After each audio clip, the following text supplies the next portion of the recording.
Héctor, bienvenido, buenas noches. Buenas noches, ¿qué tal? ¿Cómo le va? Muy bien, Héctor.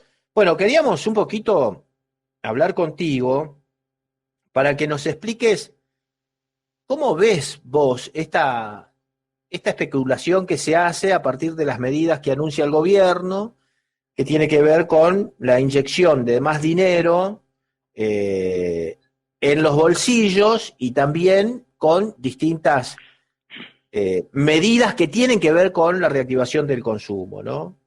¿Esto en pleno proceso electoral da resultado o no?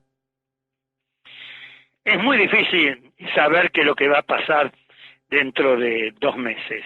Mi impresión personal es que queda muy poco tiempo para ver que las medidas que van a tomar, que van a poner en funcionamiento, produzcan un cambio de clima y se revierta el resultado electoral adverso que tuvo el gobierno en las PASOs.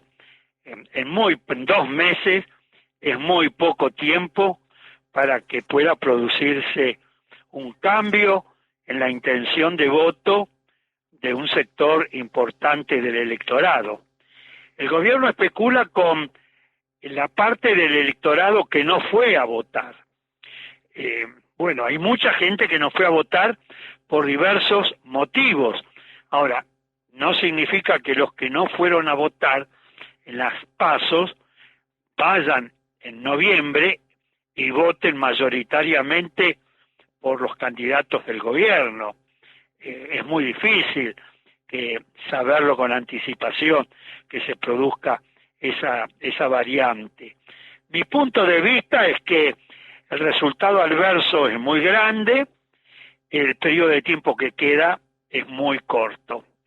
Y además hay un tema que hay que conversarlo.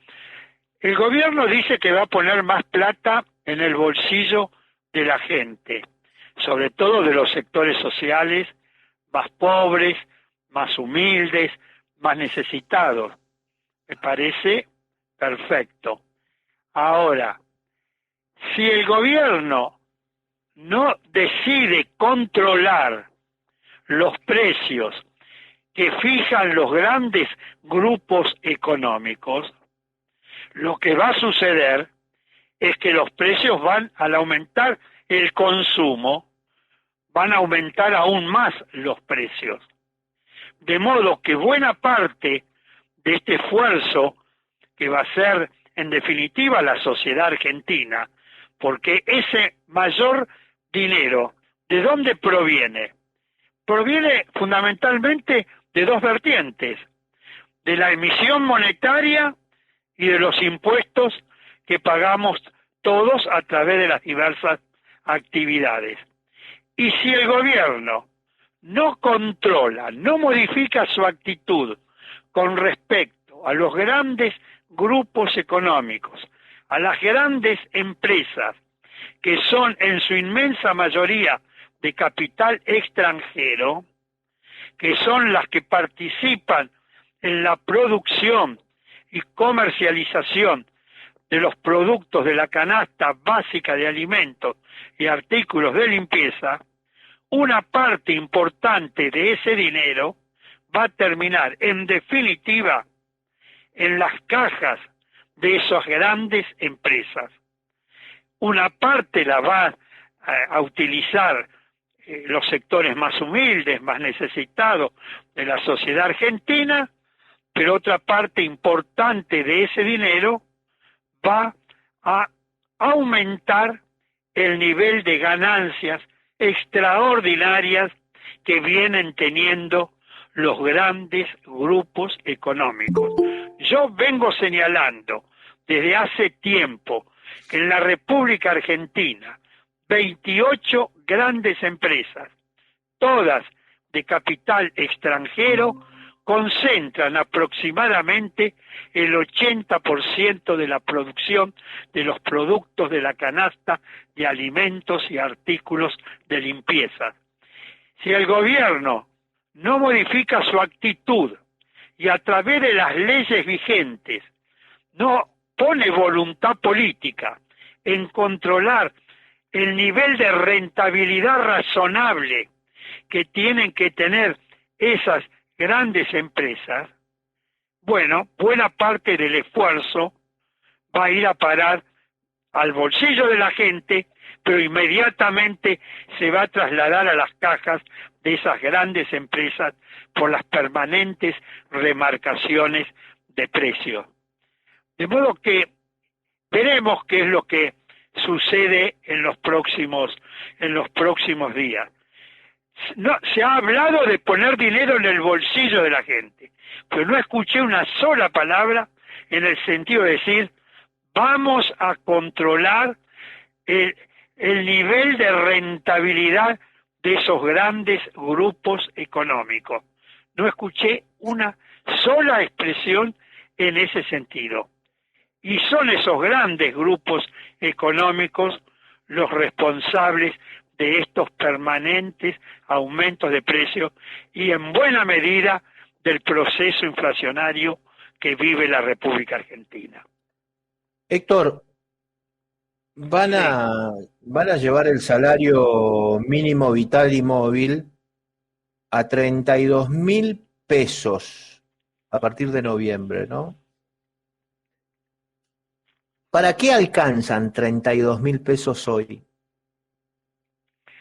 Y alcanza para muy poco.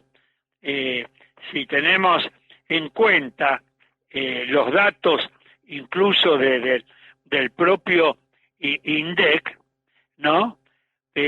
Señaló que una familia tipo, compuesta de un varón y una mujer con 2 hijos menores, necesitó en el mes de julio de este año 35.340 pesos para comprar la canasta de alimentos básicos que marca la línea de indigencia.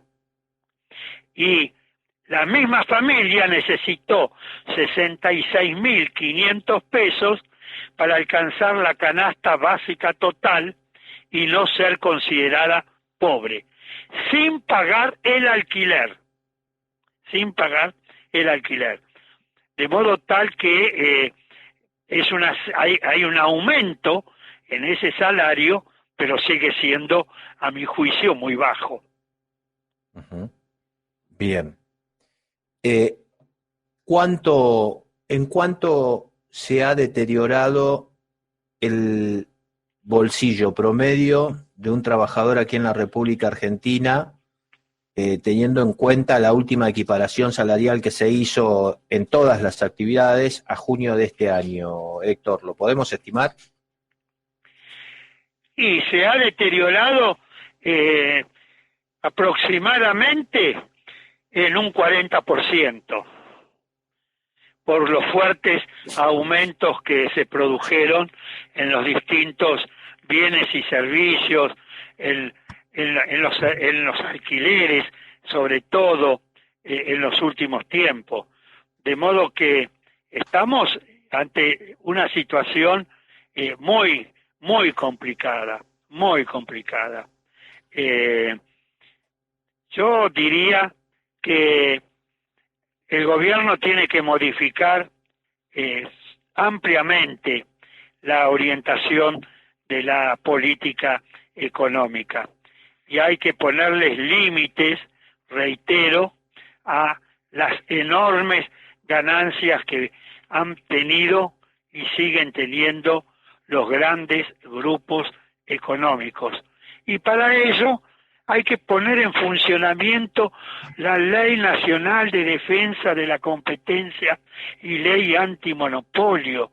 Hay que designar a los 5 miembros integrantes de ese tribunal. Tan difícil, tan complicado resulta designar a los 5 miembros integrantes del Tribunal Nacional de Defensa de la Competencia, de una ley que fue aprobada en el mes de mayo del año 2018 y estamos en septiembre del 2021. Hay que poner en funcionamiento la ley que se aprobó el año pasado, que se denomina ley de góndolas, que permite que las pequeñas y medianas empresas tienen reservado el 25% del espacio de las góndolas para poder ofrecer sus productos, y que las empresas campesinas, cooperativas, mutuales, tienen reservado el 5% del espacio de las góndolas. ¿Por qué no ponemos en funcionamiento de una buena vez esa ley? La Secretaría de Comercio Interior dictó la reglamentación, pero hay que facilitarles a las pequeñas y medianas empresas el problema logístico para poder trasladar los productos del lugar de elaboración o de producción a las góndolas de los supermercados. Eso aumentaría la competencia y podría frenar los permanentes y desmedidos aumentos de precios.